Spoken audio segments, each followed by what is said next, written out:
The silent witness. Detective Alex Warren had seen his share of unusual cases, but the one that landed on his desk that rainy Monday morning would haunt him for years. A prominent local artist, Eleanor Grayson, had been found dead in her studio. Her body was slumped over her latest painting, a haunting abstract piece titled The Silent Witness.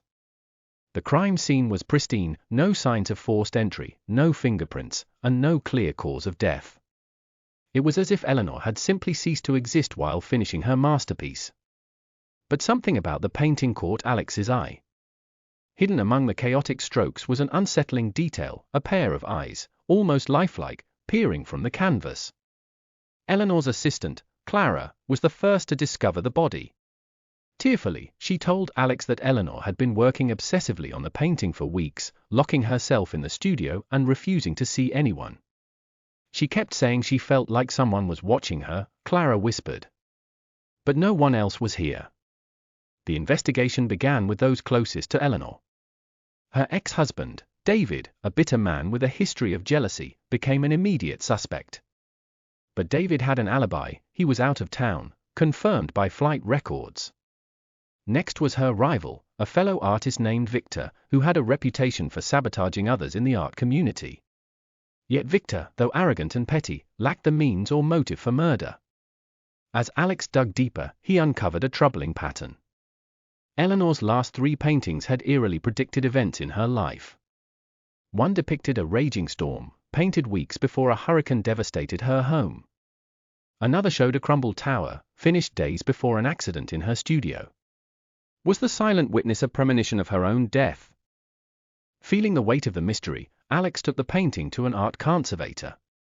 The expert examined the piece carefully and found something chilling, microscopic traces of blood mixed into the paint. It wasn't Eleanor's blood, though. It belonged to an unknown male. Meanwhile, Alex discovered a troubling piece of information about the studio itself.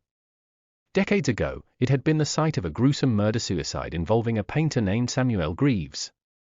Samuel had killed his wife in a fit of rage and then ended his own life. His final painting, now lost, was rumored to be cursed.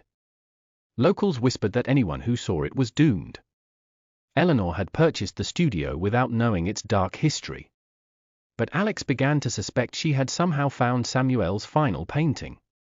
Perhaps the silent witness wasn't entirely her creation. As the case unraveled, Alex received an anonymous tip. A man named Jacob, a reclusive art collector, had recently been seen near Eleanor's studio. Alex tracked Jacob down and discovered a trove of stolen art in his basement, including several of Samuel Greaves' works. Confronted with the evidence, Jacob confessed. He had stolen Samuel's cursed painting and sold it to Eleanor without warning her of its reputation. When he realized she was using it as inspiration for her own work, he panicked. She didn't understand, Jacob said, trembling. The painting feeds on its creator. It demands more and more until there's nothing left. Jacob had broken into Eleanor's studio the night of her death, intending to destroy the silent witness. But he arrived too late. I saw her there, he said. It was like the painting had consumed her soul. With Jacob's confession, the case was closed. But Alex couldn't shake the unease he felt. He ordered the silent witness to be locked away in evidence storage, far from prying eyes. Yet late at night, when Alex sat alone in his office, he couldn't help but feel like he was being watched.